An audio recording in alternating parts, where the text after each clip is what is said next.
అరే అరే అరే అరే అరే అరే ఉప్పల్ దగ్గరనైతే ఓ గరాణ మోసం జరుగుతున్నదట. అదేంటిదంటే ఒకడైతే అక్కడికి వచ్చి పెట్రోల్ కొట్టు 100 రూపాయలది అని అడిగిండట. ఆయన బండ్లే 100 రూపాయల పెట్రోల్ కొట్టిండట. కాకపోతే పోయిన దానికంటే ఇప్పుడు పోసిందైతే చాలా తక్కువ ఉన్నదట.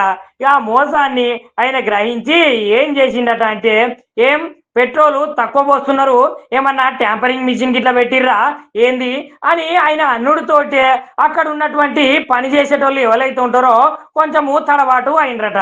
తడబాటు కాగానే ఈయన ఫోన్ తీసుకొని ఎంబటే ఆ ఫోన్ అయితే ఆ చిత్రాన్ని మొత్తం రికార్డింగ్ చేసి సోషల్ మీడియాలో పెట్టిండట. చూసిర్రా, గట్లుంటది మరి వాళ్ళ కథ. అయినా జనాలారా, జర పెట్రోల్ కొట్టించుకునేటప్పుడు చూసుకొని కొట్టించుకోరి, 1-2 సార్లు అడుగుర్రి, పర్వాలేదు. ఎందుకంటే మనం పైసలు పెడుతున్నాము, వాళ్ళు పోస్తున్నారు, మనం ఎందుకు మోసపోవాలి చెప్పుర్రి.